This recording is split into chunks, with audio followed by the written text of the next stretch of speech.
thank you so much for coming along this evening. I know your time is precious and I really value having you here with me to talk about your Italian wedding venues. I'm really passionate about everything to do with Italian weddings, but particularly venues, because I truly think it's the most important decision that you're going to make when it comes to Italian wedding planning. I want you to have all the information you can to make the best decision for you. I'm not here to scare you, but I'm just here to be realistic. And I know that making the wrong venue decision can have lots of implications throughout planning. It's not just about the venue. It comes out in your budget, it comes out in your full planning experience and your guest experience. So we have to get it right. I'm Lucy. I've been planning Italian weddings for almost 10 years, and I love nothing more than making sure that couples have information and can have a really enjoyable wedding planning experience. I got married myself in Italy 10 years ago now, so it's a bit ancient, but I've been through the experience that you've been through. At the time, I wasn't a planner and I didn't really know anything about Italian wedding planning, and I made a lot of mistakes, but those mistakes have helped me become a much better planner and help me to guide my couples that I plan with through Wisco and White through their Italian planning journey. And I set up La Lista in 2020 on this mission so that I can help more and more couples navigate Italian wedding planning and just have a really nice time, because I think it should just be the best and nicest experience of your life, and it isn't always. So we'll try our best to make it so. Right, I'm going to just pull up a quick slide and show you a couple of pictures that I got together for you. This is a lovely venue called Villa Ulignano, which is in Tuscany. I work there quite a lot. We just had a wedding there on Saturday. This was that said wedding. And I wanted to take it back and just run you through why the venue is so important. These are all the reasons that I could think of for kind of things that a venue touches on and affects. It affects your entire wedding week experience, where you experience one of the best days of your life. Obviously, it affects literally where you're going to sleep, where you're going to get ready, what all of your photos look like, the actual aesthetic of your wedding, the spaces that you can use and how everything flows through the day. It affects where your guests actually stay, their experience of your wedding and how happy and comfortable they are can really affect your experience of your wedding week as well. The venue affects what you can do. All venues have rules. They have rules around spaces, timings, what you can do on their property, how you can come and go, who you can bring in, who you can bring out, so many factors. The venue affects your budget in a very obvious way. So obviously the cost of the venue, but it isn't just that. It affects things like the vendors that you can bring on board. Some of them have rules that you must use their catering, so that affects all of your budget in the catering sense. You can have impact on your wet weather plan if you need to bring a tent. Sometimes they charge you to use different spaces at the venue. They can have kind of different costs applied if you use layouts slightly differently. And a caterer might charge something if you use a space that's really far from the kitchen. It affects your budget in so many ways there, and it affects, number one, how you feel about your wedding for the duration of your planning. If you love your venue and you love the people that run your venue,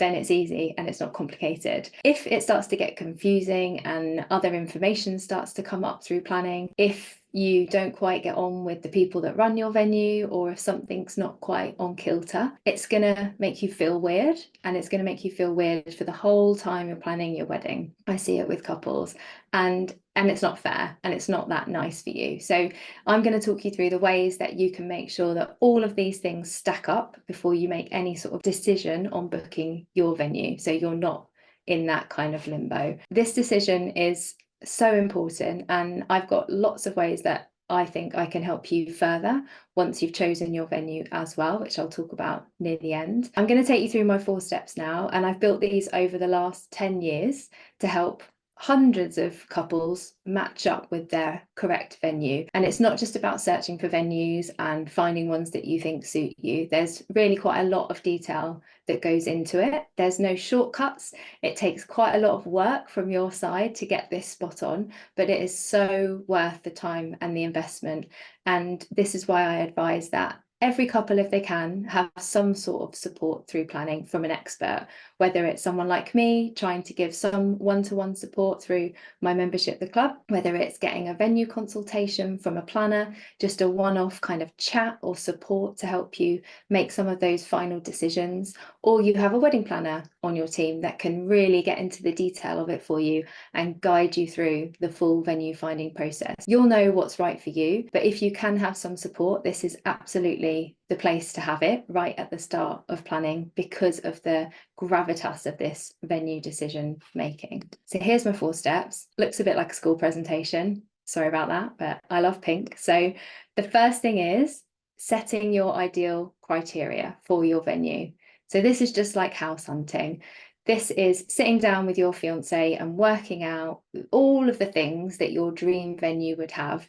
And we've got a really good tool for this. It's free on LaLista. It's called the Venue Guide, and it will take you through all of the different criteria that we ask our clients about when we're looking for their venue. It's things like the number of bedrooms that it has, so that you know if you need 20 bedrooms for your 40 guests, you've got that sorted from the start. It's things like the views and the aesthetic of the wedding that you've always dreamed of having. It's things like the different spaces on the day so that you know you can flow between every single part of the day. It's things like the music curfew not going, off at midnight so that you can stay till 4 a.m. or 5 a.m. and have a rave if that's what you want to do. It's having the freedom to bring in your own suppliers. These are just a few of the things. I think there's about 15 things that we would ask you when setting your criteria. So find that venue download on our website. As I say, it's completely free. So you set your criteria together, and maybe you'll also prioritize it slightly. This could come a bit later, the prioritization, once you start to understand a bit more about actual venues and how those kind of priorities sit for you. The second thing to do is look for venues. Now, very obvious, but how do you actually do that? Because there are endless websites out there, so many venues, literally thousands and thousands of Italian wedding venues, and we're still finding them all the time as well. There's new ones coming all the time. So I think you've got to get credible information is how I'd put it, because as I say, there's so many websites, but not all of them know anything about Italy. Not all of them are up to date.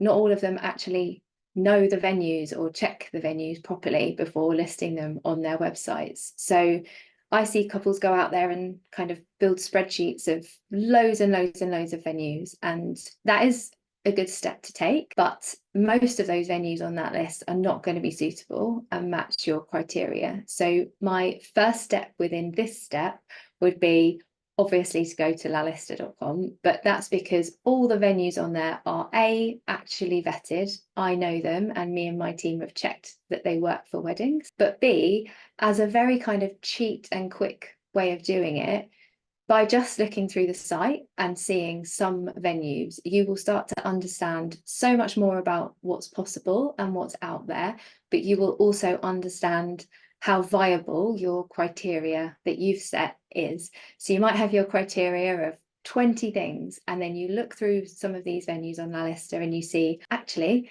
these 2 things that we think are really important are actually very hard to find.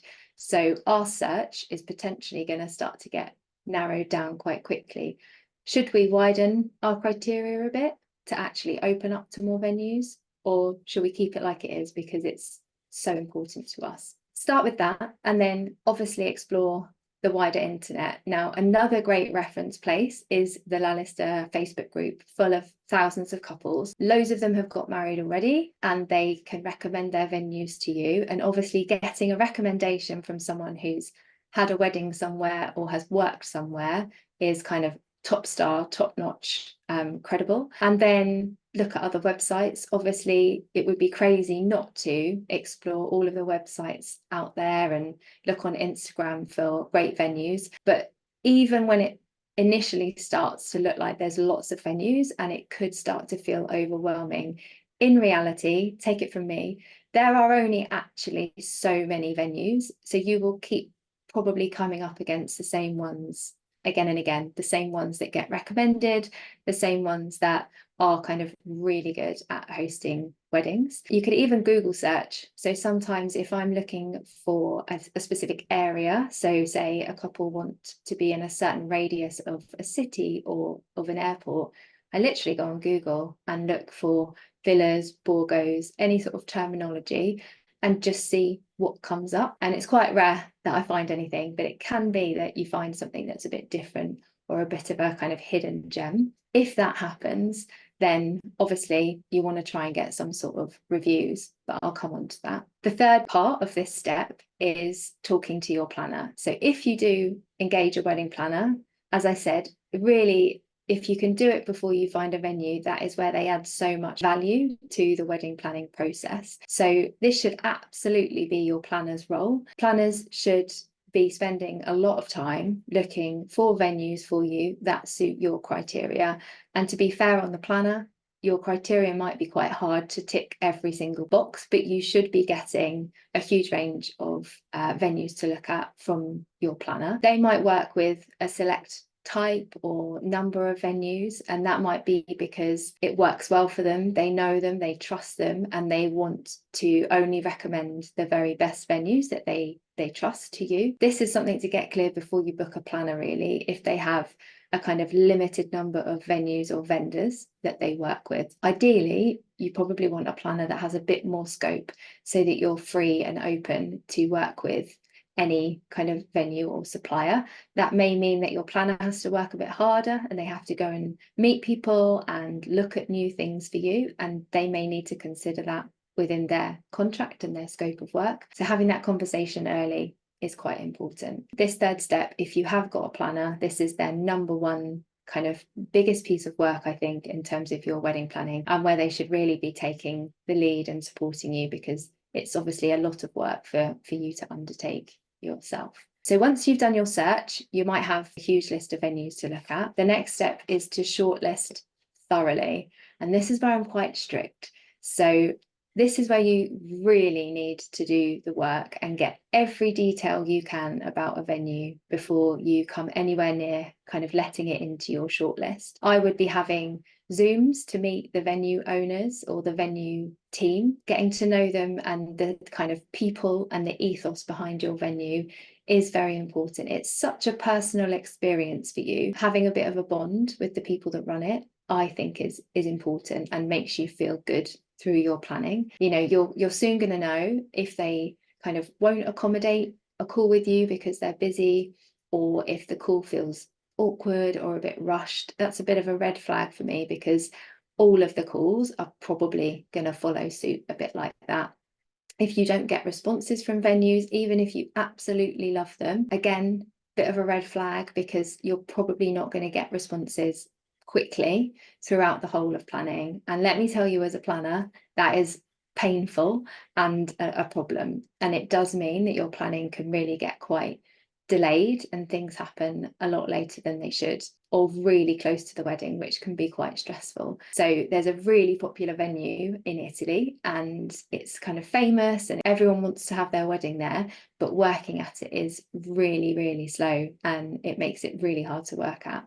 So just a bit of a red flag there. As part of this shortlist, I think you need to see the spaces and understand the venue. And I think you can only do that by going there or by having someone go there for you. I've seen so many venues in person over the years, and I still, if I haven't seen a venue, if I look at it online, I could look at hundreds of pictures of it. Until I've been there and been in it, I just can't understand it. I can't understand the flow of it, the layout of it, how the spaces all work together. Either go there yourself or ask someone to go for you. This could be your planner. It could be that you try and find a video from another couple that have visited. Again, the Facebook groups are a really good place for this. Or if you do a call with the venue team, often even just on a phone, they could show you around, and just getting that kind of feet on the ground look of things can really help you understand it better and give you a good feel for it. The third thing to get is reviews. So planners really know these places and they really kind of will give you good advice. So trust the opinion of a planner or your planner if you do have one, but also talk to couples. You know, go on Instagram and see couples that have got married at these places and just DM them. So many people love talking about their weddings. They want to talk about them. So ask away, find out what it was really like to have the wedding there, if anything came up that they weren't expecting through planning, anything at all, to get the good reviews and the insight there. And those are the steps to shortlisting. If you do go and visit, I would say shortlist before you go. Try and only go and see maximum 5 or 6 venues, because it's quite an overwhelming trip and a thing to go through. And I think if you shortlist well before you go, then there's no need to see 10 or more venues. That's just kind of skewing the reality of your decision making. So if you can get down to a really good core list of venues, and you know those venues inside out, and you basically go there and you really get all the information you can. Now, it can be so hard to get a very clear list of kind of rules and costs from a venue, especially in the moment on a trip. So you may find in reality, I'm saying all of this, get all of this information, do these steps. Venues may not reply, venues may send you half the information that you want. If you do manage to get most of it and you go and see the venue, then take your questions with you and don't feel crazy for asking them in person. Getting all that information is crucial before you make any decision on booking your venue. The venue might even make you feel a bit crazy for asking all of these questions. They might say, you know, don't worry, follow up later, we'll get it all sorted, all very relaxed. But get that information while there is a person in front of you, and also follow up with an email. So it's all well and good someone telling you something when you're with them, but sometimes that gets forgotten. So once you've been on your trip, follow up with an email saying all of the things that you kind of were told on that trip, especially if it's around rules and costs and things, and ask for a reply that acknowledges that email. It might be things like, you're looking around and they say, you know, and there's this lighting and you can use this furniture and this and that, blah, blah, blah, blah, blah. And you want it written down that they said you could use that lighting at no cost and you could use that furniture at no cost, because it can be that later in planning, costs start to appear for some of these things. And if you've just got it all squared away at the start, then there'll just be no bother. On to the fourth and final point. Once you've shortlisted, maybe you've gone and seen some venues, you will make your decision on venue. So you might end up with 2 or 3 venues that you really, really, really like off the back of your trip, or you might just have one that you're like, that's the one, I want that venue, I'm in love. And I can't stress enough, before you actually book the venue, getting a contract. So you could even ask for that contract when you're visiting if you think the venue looks really promising. Get a contract to review and make sure it is a thorough contract. Get the rules of the venue. So I think a green flag for a venue is that they have a really good list of how things work, rules, costs, things like that, for you to take away and understand. But getting that super clear before you book is obviously key. Getting a room list, so you know literally how many rooms, how many bathrooms there are, and you can even start to think about roughly who would go in what space before you book, so you can make sure you hit your key people in the venue. And then the most important thing is to create a budget for this exact wedding at this venue. So because venues all have nuances, like their costs, their extra costs that can come in for things like cleaning, because you might have to pay for a wet weather option. Depending on how many people you can sleep at the venue, you might need transport, or various little things that can come in, will mean that your budget will be different probably at every single venue that you look at. Just knocking up that budget doesn't have to be perfect, but just to know that you can really comfortably have your wedding at the venue before you book it, for me, is really important. It's the most important step that I take before I let my clients book a venue, because I don't want them to overstretch themselves. I don't want something to be kind of misunderstood or crop up later. These are all just horrendous things to happen through planning. I want them to know that they can have that venue, still have all the things that they really want for their wedding, and have a little buffer as well. And then they can go into everything completely relaxed and knowing that they've made the right decision on basically every front. I was going to cover a few green flags, and I've talked about some of them. So things that I love in a venue are quick replies. quick replies in Italy are about 7 days. So 7 days is a really good benchmark of getting a reply. That a venue has good reviews. I check venues on TripAdvisor. I ask other planners that have worked there. I asked other couples that have got married there. I get all the information I can about a venue before I even put it forward and consider it as a wedding venue for my clients. A green flag is that I feel a connection with the staff. I feel like they really care about weddings. They really care about each individual couple. They have a really good ethos and way of working as a team, and that they've really thought through how they handle weddings, that they really know their stuff, basically. Even though wedding rules can be bad, I actually think it's really good if they have a list of rules, because it shows that they know all the things that come with weddings and all the things that they need to be thinking about. And then the final green flag is a good contract. You can get contracts that are a 1-pager and you can get contracts that are a 10-pager. And I think somewhere in the middle is really good. Somewhere in the middle that's thorough enough that they have thought through everything and they are taking accountability for your stay and your wedding. And again, they really understand weddings, but equally it's not too long and too robust that it becomes a little bit too corporate, and not so kind of nice and calm and weddingy. So you will probably see on your venue search all of these things that I'm talking about, a range of all types and all different kind of ways of doing things. But that's my preferred things to see. One kind of final thing on this is that when you are working on a budget and looking for a venue that is slightly lower in cost, it can be really tempting to overlook some of these things. Obviously, I'm here saying this is like my perfect way of doing things, and it doesn't often work out exactly like this. But when you're looking on a budget, you might think, okay, the venue's a little bit less in price, so I can compromise on that.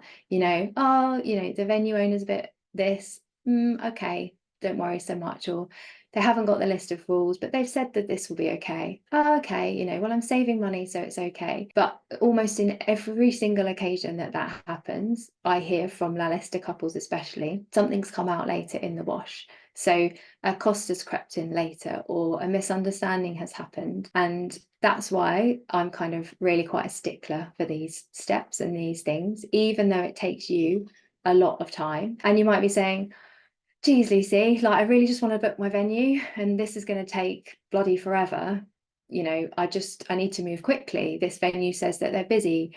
What do I do? And only you can know kind of what's right for you. I think you really can trust your gut on this. If a venue is saying, I've only got this one weekend left, if you want this venue, you have to book it now. There's almost never a scenario where you really have to book it now. You can do things in Italy where you can place options. So you can ask a venue to place an option under your name and give you a little bit of time to work things out. So if you were looking at 2 or 3 venues at the same time and one of them started to put you under a bit of pressure, or just say, we need a decision in 4 days, you can sometimes negotiate with them and extend those options.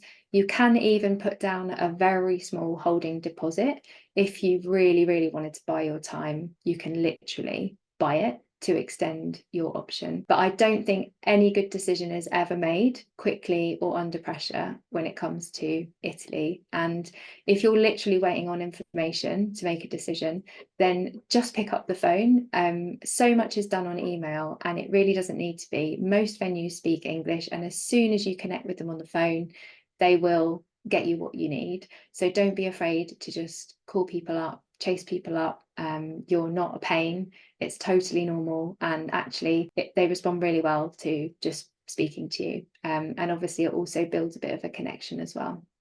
So it's a nice thing to do. I just wanted to introduce you to my club, because I know that it will game change your planning. And the club is my membership where I support couples that are planning their Italian weddings. And I wanted to bring it up today because so often I'm there helping people with their venue finding. So I just wanted to float it as an option for you, because out in our Facebook group, the club one, couples are often asking me to help them shortlist their venues. They might be going on a trip to see 6 venues and want to know what I think of them, because I've worked at pretty much most of the venues that come up now, or I know them very well. They might be at the shortlisting stage and they want me to kind of give them my pros and slight drawbacks of working at places. So it can be a really helpful space.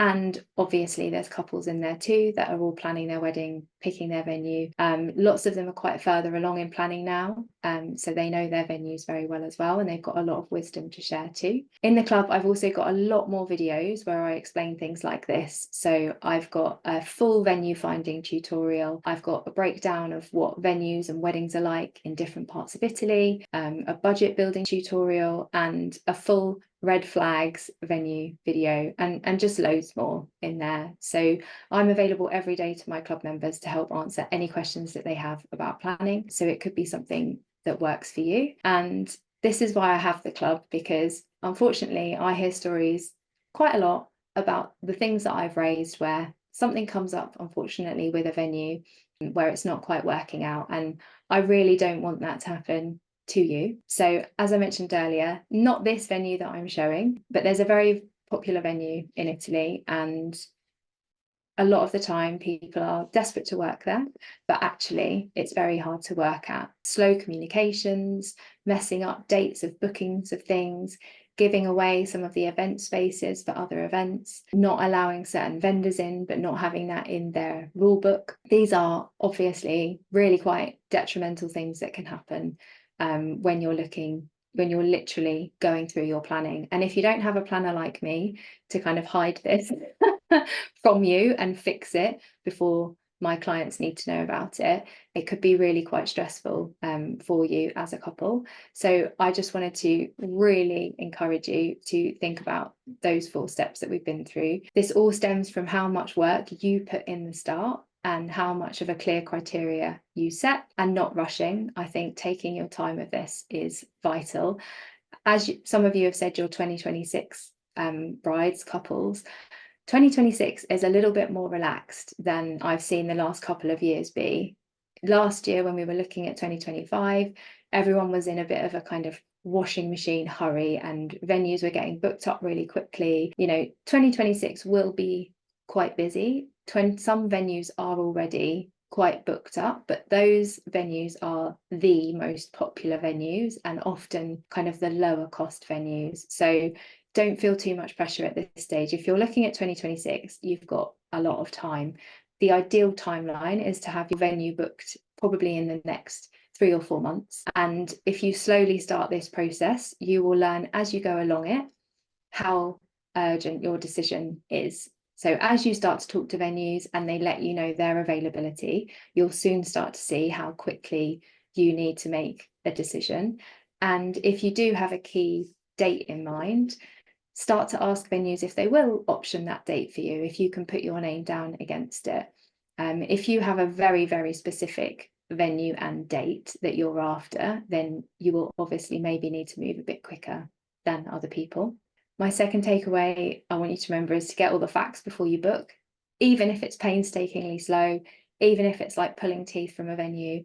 Just try and get those facts, because once you've signed that contract, obviously you've signed that contract. If you can get as many of the rules and things in there as possible up front, that will game change your wedding planning and make everything so much calmer. And the third thing to take away is having the right support. So support comes in all shapes and sizes, but truly having some sort of expert by your side really will help you, not only at this venue stage, but through planning. And I hear so many couples, even my own clients, say that they really didn't understand what it was going to be like and how helpful it's been to have someone by their side. So why not treat yourself to that luxury throughout planning, just to know that someone's got your back, and someone who really understands the process and Italy is going to make sure that your wedding goes super, super smoothly for you. And that's it. So I'm going to take the video off, and I'm just going to ask you guys if you have any questions for me. Hi, Lucy. Hello. Hi, yeah. I was the one earlier who commented just to say that we actually viewed 7 venues at the weekend. Oh, you broke my rules already. I did break the rules already. How was it? We had 8 booked, and we decided to scrap the last one. But we saw Castello di Petrarca on Saturday night, and almost kind of, it was that, when people kind of described that they found the dream venue, it definitely felt like that. There was a wedding going on, so it was very easy for us to kind of see ourselves there. And almost we very nearly kind of scrapped off the whole of the rest of the second day and just enjoyed the day in Italy, but decided not to, and did a sensible thing and kind of view the rest as well.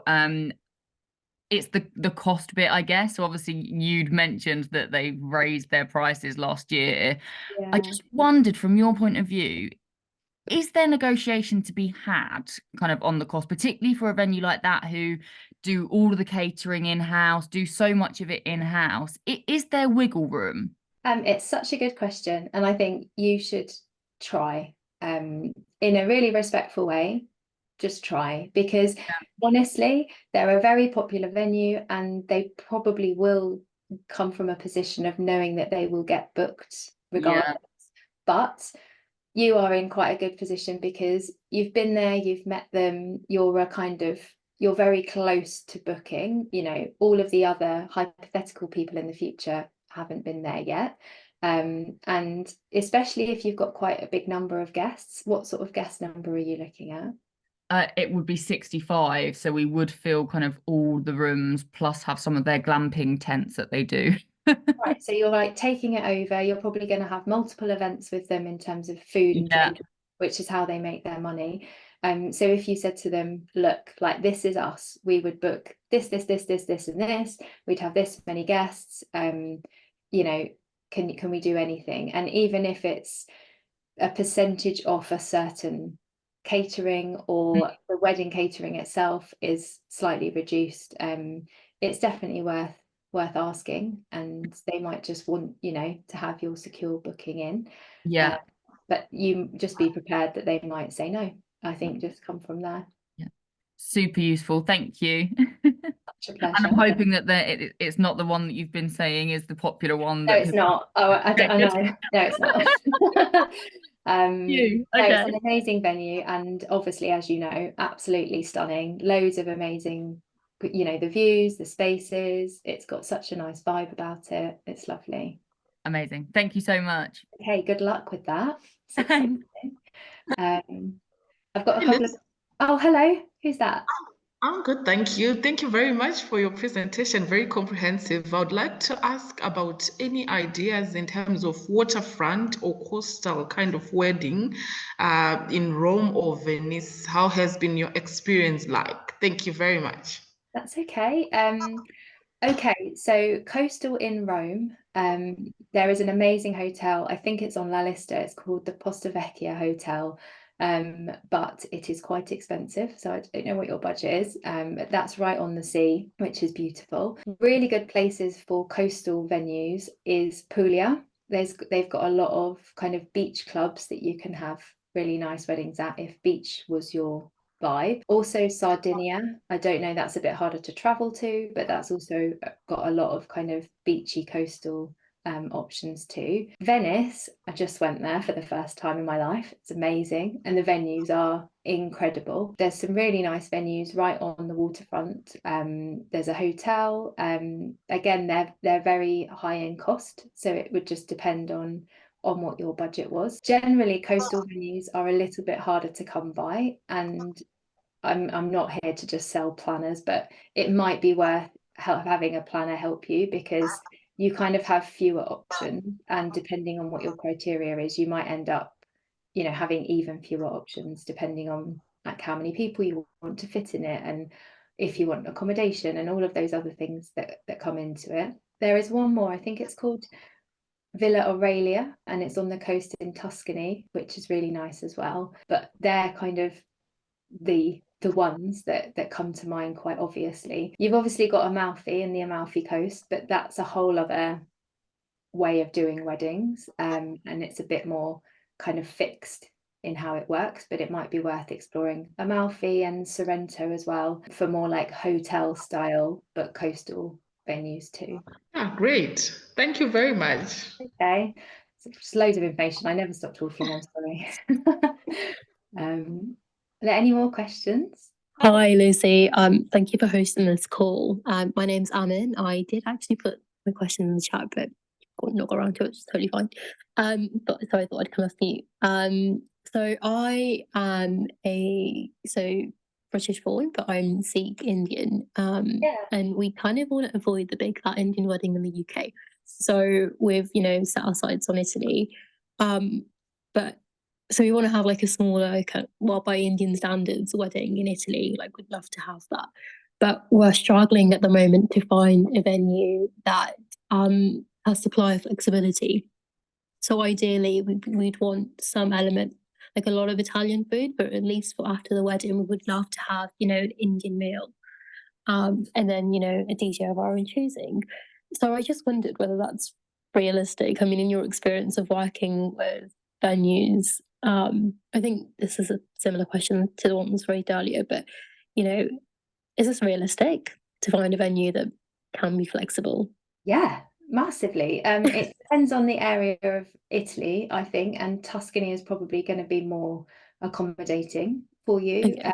based on my experience, especially with the catering. A few of the top caterers in like Florence and nearer kind of Lucca area, they all do kind of Indian food as well, and it's really good. And there's like an Indian restaurant in Florence that's really good that can come out and work with caterers as well. So Tuscany also has a couple of venues that come to mind. There's one on La Lista, and it might not be your style, but it's called Artemino. It's quite a big venue and it can sleep a lot of people, but it's also got really quite big grounds as well. And I've seen it used quite a few times for kind of the type of wedding that you're looking for. It is definitely realistic. I think a lot of venues are very flexible and allow caterers to come in of all types and allow DJs to come in of all types. I actually think it's quite rare that they control who you can work with.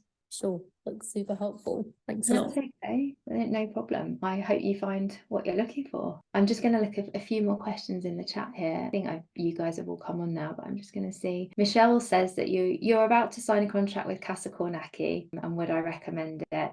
I know Casa Cornacchi well. I think it is a lovely venue. I'd be interested to know if you've been and seen it. It's quite deep in the countryside, and they do their own food, which is really, really good. It'd be good if you tasted it maybe before you book, but I wouldn't say that's a necessity. And I can vouch for the fact that it is good food. And they are a green flag venue. So they reply quickly, they're very organized, they've got a really good system and way of doing things. Great venue. Yeah, just be interested to know if you've been there and you understand the layout and things like that. Yeah, I have been there. We fell in love with it. We just kind of took our time trying to decide. But that's really, really great to hear that you approve of the venue. Yeah, really nice team, lovely, great venue, good accommodation. Yeah, it ticks a lot of boxes. So that's really nice that you found it and you've been and seen it yourself and you know that you like it. Wonderful. Thank you so much. That's okay. Good luck with that. Alicia, I'm going to answer your question. LGBT symbolic wedding. We're worried about encountering issues in Italy, vendors not wanting to work with us. Right, let's be honest. In the last, I'd say 5 years ago, yeah, you might have had this kind of, I don't know if you'd ever have really known and if anyone would have ever said anything, but there was definitely something going on. But now, absolutely not. People in the wedding industry are amazing and they all want all weddings of all types to be celebrated and they just want to come and do a really, really good job on the day. So I would hope that you could feel completely relaxed and genuinely, I wouldn't ever imagine it to be a problem anymore. So I hope that you can go into planning feeling like really confident and excited. I'm planning an LGBT wedding that's in July and, like it should be, it's a wedding and everyone's excited to celebrate it. So yeah, go forth and feel confident and enjoy and just be honest about who you guys are, because that's the most important thing, is feeling that you've been transparent and that you can like celebrate your love together, the way that you want to. I hope that's helpful. Ashley says, any other ideas for waterfront venues in Sicily other than Latonara? Yeah. Oh, Latonara. It has become very, very popular. Waterfront venues, I have to say, I know absolutely none in Sicily. We have done a lot of work on looking at Sicilian venues, the La Lista team, and there are a lot of good ones. There is one actually that's sort of on the water, and I can't remember the name of it. So I'm very happy to follow it up with that when I think of it. There's not really anything like Platonara. That is literally like a museum and going back in time, and you are sitting right on the water. We are yet to find anything else quite like that, to be honest, in the whole of Italy, and that's why it's so popular. Thank you. Sorry. There will be one, we just need to find them, or someone needs to, you know, renovate another amazing waterfront museum of sorts. Someone's asked, how can you find a planner that covers a very vast area? Hi Lucy, sorry, that's me, Amy. I got dropped out, so I didn't know whether you ended up reading my question or not. But no, it's basically our criteria is kind of coastal Italy, because there's no part of Italy that we've ever traveled to that we don't like. Yeah. So the reason we haven't kind of gone down the route of getting a planner first is because our region, like, basically you can't get a whole of Italy planner. So I wondered if you could give us some advice on that front, or I mean, the route we've taken at the moment is, well, let's do the searching ourselves and try and like whittle it down to, I think we're down to like 8 venues at the moment, one of which is kind of a bit like that other lady just said, it will probably drop off the end of the list when we go and view things. But I didn't know whether that's the point, because some venues obviously have a coordinator. So you're like, do you want the cost of a wedding planner if there's already a coordinator included? So it's just that, when's the right time when you're in our situation? So I'd say there definitely are planners that work all across Italy. Like, I am one of them, and I'm not selling myself, but there are planners that will work anywhere. And I think that can be confusing, because a lot of the advice is that you want a planner that is kind of regional and knows the area really, really well. And that obviously does have some benefits, but it also has some drawbacks. You could engage a planner that is just a really good planner, and that means that they're going to, even if it's somewhere that they've not worked before, they're going to like put the time in, do the research, get to know your venues for you, and potentially as part of their job, if possible, they should also join you on your trip so that you can look at the venues with them, and they can add the value as you go around and look at them. So you could get a planner, or like you're saying, you definitely could go and view the venues yourself and then think about what you need next support wise. At that point, you know, if you shortlisted 2 venues and then you found planners that have worked there, that could be really useful, because they could help add the value just before you make the decision in terms of booking. But I do think there's something in just making sure someone that knows weddings and venues, or those venues, has like sense checked your list with you, so that they can help like flag anything about working in that area or working at that venue that you just might not have thought of, because obviously it's not your job. And the other thing is, a venue coordinator is not really the same as a wedding planner, and it doesn't mean that that's a bad thing. It just means I would want you to really think about the support that you need. So if you get offered a venue coordinator, just sense checking that's enough, and they are going to give you all of the support that you think you need.